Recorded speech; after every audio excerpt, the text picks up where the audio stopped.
to another episode of E&F TV's Bridging the Gap. And today I'm joined by Sue Murphy, Neurodiversity and Development Coach. I got that right. I was worried about getting that wrong. How are you, Sue? I'm good, thank you, Jason. Yes, yeah.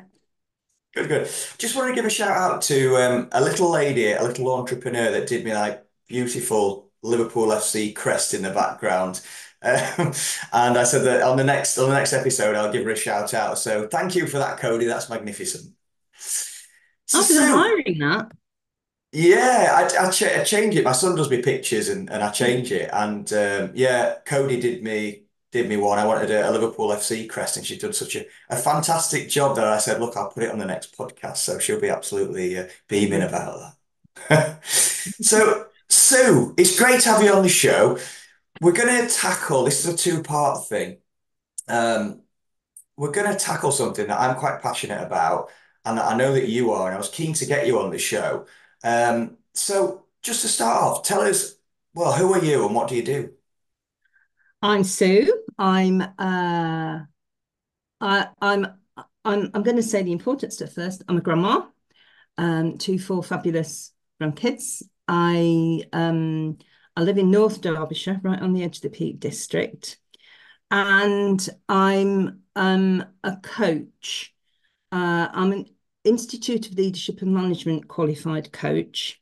And I spell that out because coaching is still one of those areas where you don't have to have any sort of a formal qualification. And I think it's important to be able to have an evidence-based what you're doing. So I've worked in the public sector for donkey's years, never fitted into a command and control environment. I was always somebody that would get seconded to do something new and then get into trouble when it had to go into steady state. Um, and I eventually took redundancy and retrained as a coach because I'd noticed my management style and my partnership style was always very collaborative and trying to bring the best people out. Um, and I loved developing people's potential, whether that was in a small community in Leicester or working in benefits work with homeless men in Birmingham, whatever it was. There was always potential in people. And by synchronicity, luck, call it what you will, once I qualified as a coach, I heard a presentation by one of my coaching colleagues who'd started working offering workplace strategy coaching to adults who were neurodivergent, or neurodiverse, as we're still saying them. And I was looking for work and it fascinated me. Um, Long story short, I applied. I went into coaching specifically with people who were in the workplace, but for whom their neurodiversity um, and the way workplaces are organised was causing an issue that meant they weren't working at their full potential. And not that long after I started doing that, I recognized I'd always known there was something slightly different about me, and my organizational skills are not great. I really have to work at it.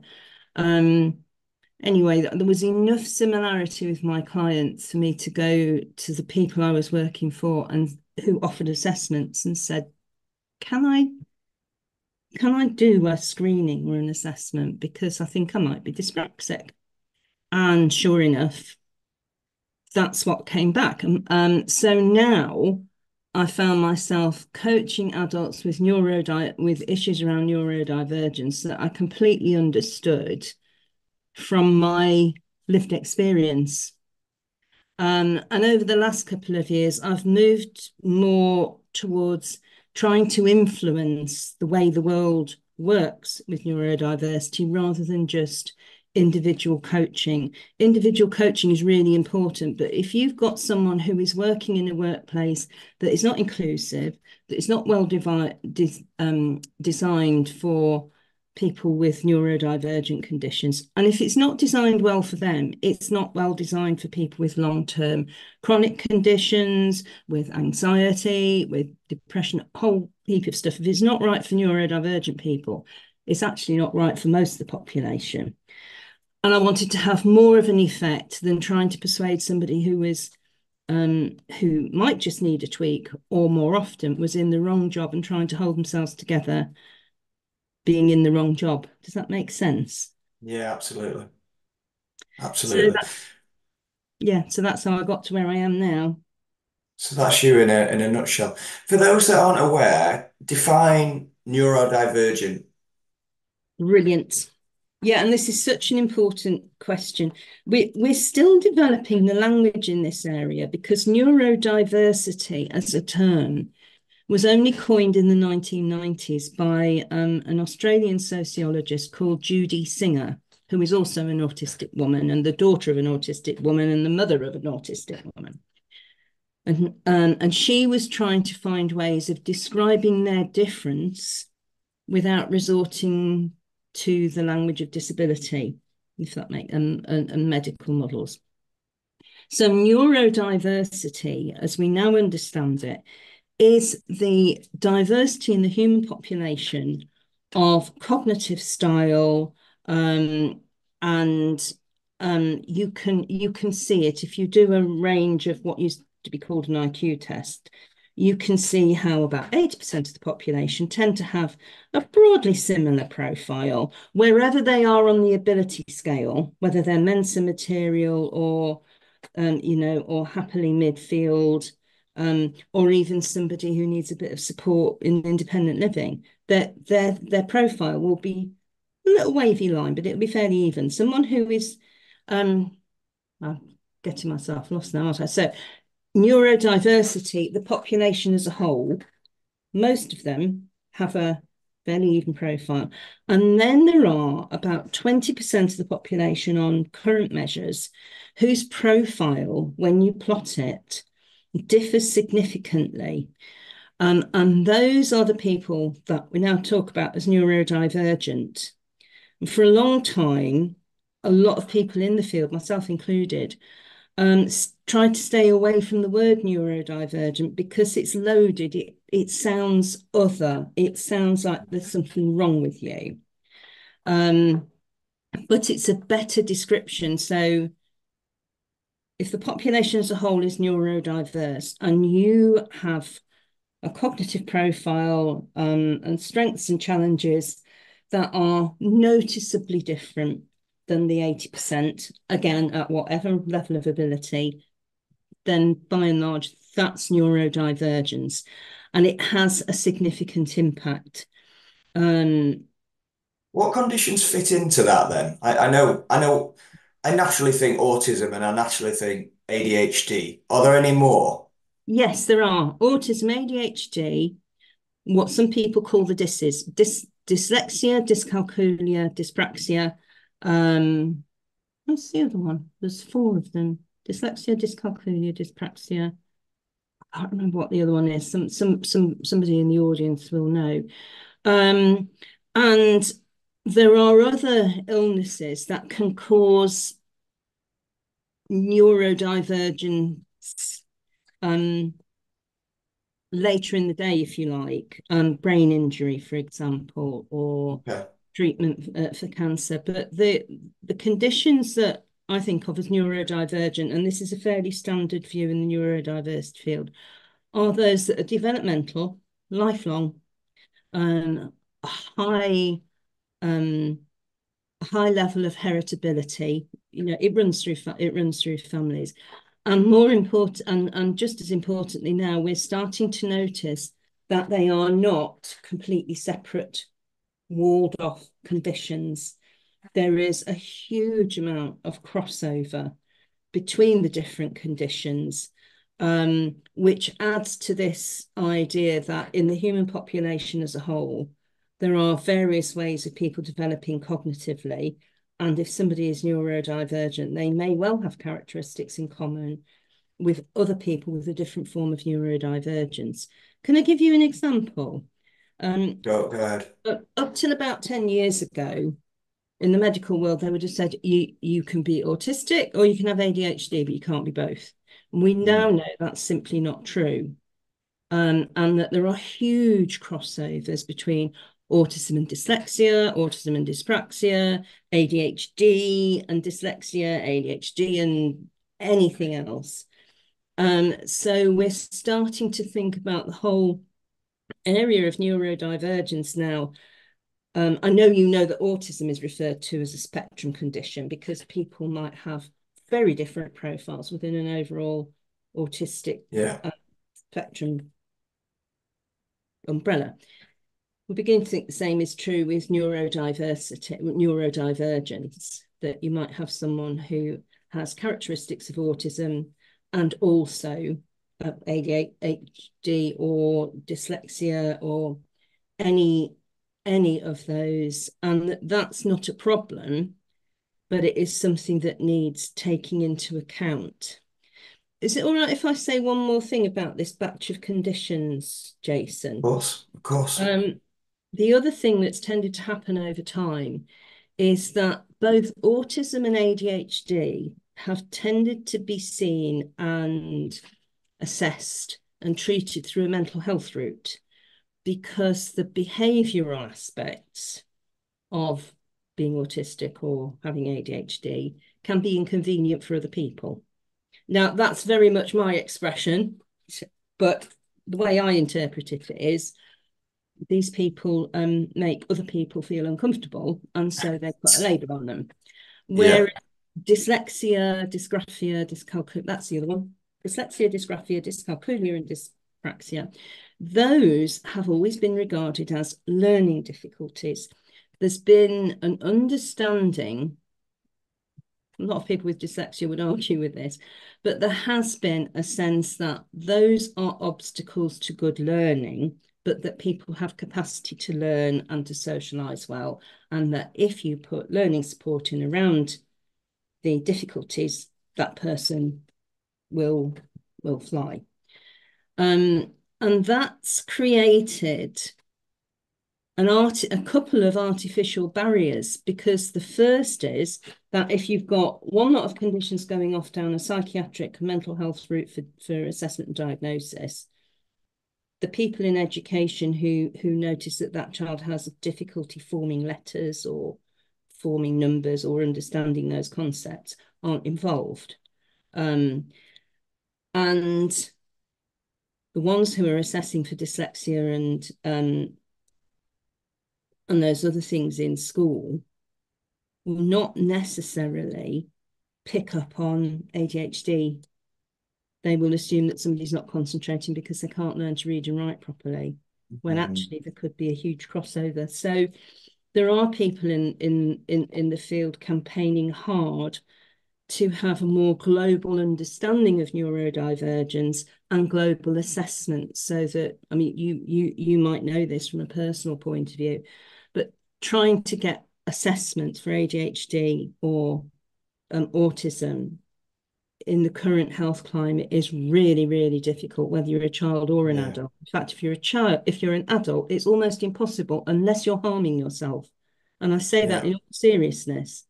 Um, Whereas with dyslexia, dyspraxia, and to some extent ADHD, if a young person manages to make it through school and into university, it will often get picked up there as a barrier to learning and some support put in place. But of course, that doesn't include all those youngsters who have the capacity but don't make it through an exam-based system. So, I'm putting you on the spot a little bit, and mm. I do not expect you to have the stats to hand, but have you any idea of the percentage of neurodiverse adults that hold down a job and make it in the workplace? it Can you talk a little bit about that? it varies. I'm not good on stats overall, but It's it's fine. unfortunate. It's less good for autistic adults than it is for others, and I think that's because of this association with the stereotypes around autism and the association with poor mental health. Um, but it's something like only 1 in 10 autistic adults are in good employment, and for the others it might be 3 or 4 out of 10. Talk a It bit about the barriers, if you don't mind, the barriers to gaining and staying in employment for someone that's neurodiverse. Well, one is if you have the capability and ability, but because of your neurodiversity, you've not been able to pass exams and demonstrate an academic record, it can mean you don't get the opportunity to go to university. So straight away, you're not in the market for graduate Yeah. uh, uh, vacancies. What often goes with if I can talk about dyslexia just for a minute, Yeah. dyslexia is an area that a lot of people feel they're a bit familiar with, and it's seen as a problem with reading and writing, and that is part of its specific nature. There's a coding issue, and I won't go into it because we'll be there forever if I do. Yeah. But as well as having difficulty with the process of literacy and writing formation and spelling, that dyslexia is affected by some of the executive function problems that people understand about ADHD. So you may have someone who's dyslexic, who's always been told they're a bit thick, who sees a job that they would love to apply for, and then they get sent this long application form, and the form frightens them to death. They know they Mm. don't fill in forms well. They know they don't spell well.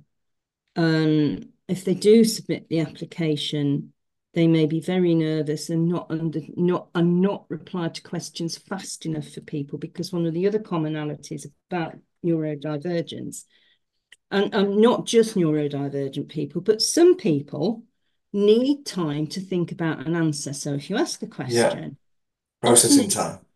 processing time. And if you give somebody the time to think about a question and answer it, you will get a much better answer. Yeah. Other people are very quick fire and great on the spot and off the top of their head, and some Yeah. ADHD people fall into that category. But so there's a problem at recruitment level, partly because of entry barriers and confidence. Um, and there's an issue with the way that workplaces are organised, because as about 80% of the population are neurotypical, whether they're Mensa candidates or doing much more basic jobs, there Mm. is an understanding of how things operate. And we've kind of brought it through from the Industrial Revolution, where in school terms and work terms, we started collecting large numbers of people in the same place and expecting them to do the same thing in the same way at the same time and not argue about it. And that really doesn't suit a lot of neurodivergent people. So, for example, if you have an autistic adult who's got fabulous forensic skills, and they may well have made it through university, I've talked about a barrier, but a lot of neurodivergent people are extremely able academically, have worked Mm. all sorts of ways around their difficulties to get through. But going into a strange place and knowing how to behave and where to sit, and just being in a very noisy place is enough to say, oh, I'm not going to do that. I can't do that. If I It's too can much. somebody one to one, Yeah. it's okay. One of the things we noticed about lockdown was that for a lot of neurodivergent people who were in work, that worked really well. Because for people who find a busy environment distracting, and are not comfortable socially, or find noise, lights, smells, all the things about a busy workplace difficult, were thriving working from home in their own space where they felt comfortable, and being Mm. able to manage their contact with their colleagues. Does that make sense? Yeah, absolutely. Because it seems like a really dated and outmoded expectation to put people in an environment all together and expect the same output when we're also different, aren't we? Whether we're neurodiverse or not, we are also different. Some people can deal with being in that environment and thrive, and some don't. So absolutely get where you're coming from. What's been done to change that on an educational level? As I said to you before, my son has autism, is Mm. high functioning. I can see he's at a fairly good school, and I can see that they're taking some steps to help him with the challenges that he has on a daily basis. Not so much academic, but things related to autism, like the heat of the classroom, the sun coming Yeah. through, and the noise and the smell of the dinner hall, and the expectations to do different things and changing of routine. What's being done at, say, university level to kind of help these people, neurodiverse people, to thrive at that kind of level at college and going through to university after that and preparing them for the world of work?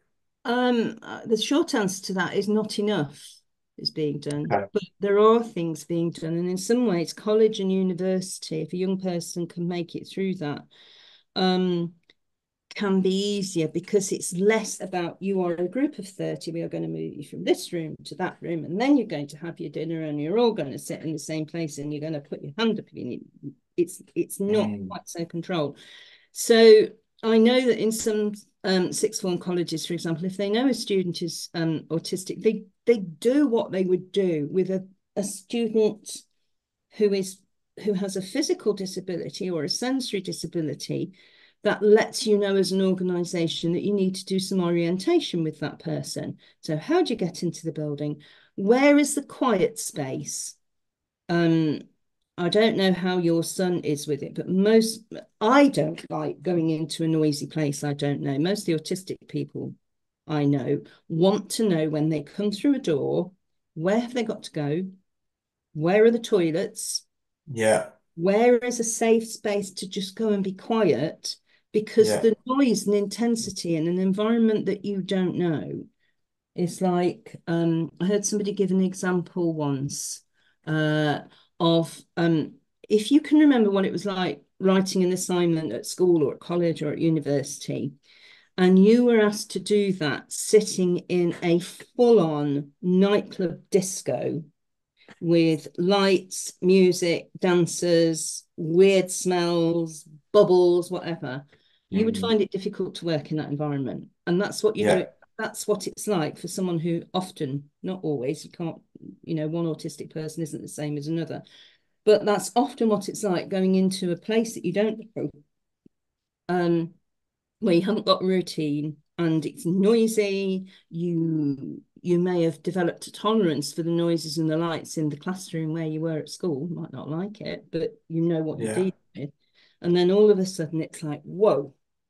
So to go back to your question, what people can do very straightforwardly, first of all, is say, we do one-to-one inductions for anybody who would like them. So we're not saying if you're autistic, you can hold up a yellow card and somebody will get you and we'll do you a guided tour. You offer mm, that. Students say if somebody would like a one-to-one induction for the site, we'll do that. So then before they start, you've got some familiarity with the place.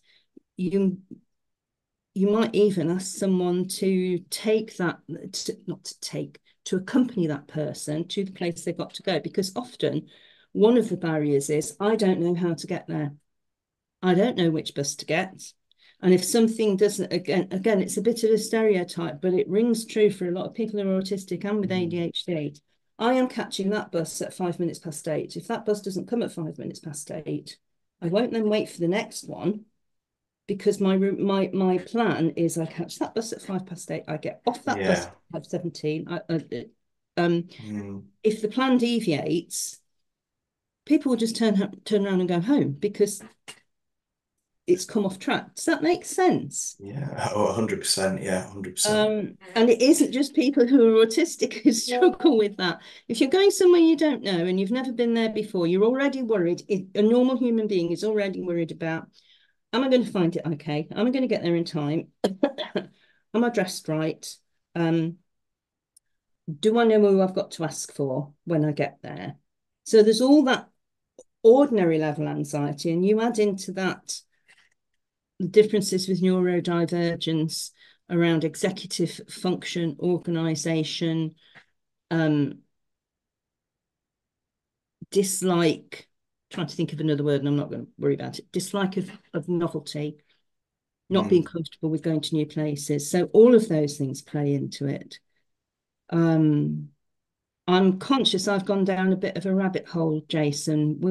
No, I don't think you have. I don't think you've answered the question really well. I suppose the overarching kind of theme here is that employers, getting onto employers, but people at university, lecturers, Mm. going through to employers need to have a greater awareness of that they need to change what they do in order to accommodate neurodiverse people. I suppose that is, in a university setting, but also preparing them for the world of work. Um, I presume in interviews, companies need to look at their interview kind of expectations as Yeah. well. There is, and before I answer that, I just want to remind you and the people and the audience that we've come through 2 years where we had to do everything differently because we were in lockdown and then we were in more Mm, limited lockdowns. So we know that we can recruit people without seeing them face to face. yeah, We know all sorts of things that we didn't know before March 2020. In the light of that and the fact that a diverse workforce is a better workforce in terms of productivity, in terms of understanding and what people can bring to the table, you can look at your interview process and your recruitment process and say, is this serving us? So are all our job descriptions exactly the same? I think I might have said this to you when you and I spoke before, Jason, that says you've both got to be fantastic with numbers and wonderful with people. Most people don't have both of those skill sets. So no, look at the role. Is this a front of house role? You need really good people skills. Is this a role where you want somebody to keep you on track financially or legally? And you want accuracy and diligence, but they don't yeah, necessarily have to be able to do a turn at the front desk. Be specific about what you want. Don't just send out flipping standard job descriptions. And then when it comes to interviews, there's been a lot of work done on this. Um, let people have the questions in advance. And it sounds revolutionary, but it's really not. It for a lot of people, we were talking about processing time. So one of the difficulties for neurodivergent um, adults and people with any sort of anxiety or just lack of confidence is feeling like a rabbit in the headlines lights when somebody asks them a question and they know their stuff, but will it come out their mouths? And you've got three or four yeah, people you've never met before standing expectantly with their pens in their hands to write down your answer. If you yeah. send all candidates the questions in advance, so you're not preferencing somebody who said I have an additional need. You're just saying, look, we're going to give everybody the best chance. We'll let everybody have the questions in advance. That really makes a difference, as does um, suggesting to someone that they might like to practice the journey to wherever it is they're going to be seen, and thinking about whether you really need four people on an interview panel, Mm. whether you really do need that, or whether you could actually do it with a small panel in a less formal setting and That's a make good sure. point. And it's not hard to do. Is it all right if I plug something for a second? You can always take this out if you don't think it's appropriate. Um, I can find it. What have I done with my book? There's a wonderful book. I will send you the details, Jason. There's a wonderful book called Neurodiversity at Work, and it's written by Professor Amanda Kirby and a guy called Theo Smith, who is ADHD and but a very senior HR leader and professional. And it talks about all of this stuff in terms of this is a group of people with talents. I'm not talking, this is your superpower. You and I have had that discussion. It's not a good model. But neurodivergent people have at least as many talents and skills as everyone else. It's important to be able to access them in the workplace. If you make some basic changes about how you go about recruitment and retention, what you expect of people, you can do that quite easily. And this book is written from a user point of view, but Amanda's a professor at Cardiff University. She's been a GP. She's done all sorts of other things. So it's written authoritatively. It's written from the employer's point of view as well as the employees. but it is written from the point of view of two people who are neurodivergent adults saying, if you just did this a little bit differently, it'd be so much easier. Um, and we've had experience in the last couple of years of doing things differently because we have to. So why can't we do things differently because it's a good idea and it's actually not all that difficult? Hmm. Um, It yeah. seems that the awareness really needs to increase and awareness on the different issues that neurodiverse people have. I mean, you take a job description, for instance, is almost replicated from one company to another and from one job to another, and all the standard stuff is in there. But it's a case of looking, is it actually off-putting for people? Is it necessary to be in there? Is it actually a part of the job? Just taking a small snippet of things that companies can change to create. I suppose it's about creating a fertile land for neurodiverse people to like grow within the company, feel comfortable. And if they feel comfortable, as you said, they have as many skills to offer as anyone Oh, else. absolutely. And if Are and attitudes changing, Sue, do you think? pardon? Are attitudes changing I in the think they are. workplace? I think they are a bit, and they're changing in some companies faster than in others. Um, there are. I used to do quite a lot of coaching for a company called Genius Within, who were one of the first in this area to start saying, these people have potential, and you're writing them off. These people, we have potential, and you're writing us off. And they work along with a number of others with change maker companies in accounting, in banking, in all sorts of areas. Microsoft itself is an example. And they are shifting things. Where it's slow, I think, is in um, organizations in middle management levels where um, the whole equality and diversity agenda is something that creates a bit of fear. And I Hmm. don't know whether you've experienced that, but I know a lot of managers who these days are terrified of saying or doing the wrong thing. So they From lack now, of knowledge, do you think? yes, from lack of knowledge in a lot of areas. And then if we go back to what I was saying right at the start about ADHD and autism in particular being diagnosed through a mental health route, um, fear. Fear that somebody might be odd and they might not be able to get on with them, or fear that they're going to end up with a performance issue, but then be done for discrimination because they haven't done it right. Hmm. Rather than being able to say, I really want to be able to get this right for people. What does that mean? Well, it might mean something as simple as, okay, that person is dyslexic. Please don't ask them to take minute notes because you're asking them to do something that is it is one of their most challenging areas. Ask them Yeah. to feedback verbally on the main things that came out of a meeting. You'll get a different picture. Allowing people to use slightly different software. So speech to text and text to speech software helps for a lot of people. Allowing someone who is neurodivergent to use oh, my words have gone. What's the noise blocking headphones? What do you call those? Headphones you can put in to block the noise out around you. Noise cancelling. Yeah, yeah, yeah. So for somebody who's in a busy environment and there isn't somewhere else they can be, to allow them to sit away from other people as far as possible and use noise cancelling headphones and not be interpreted as being antisocial so that they can concentrate on what they're doing makes a Hmm. huge difference.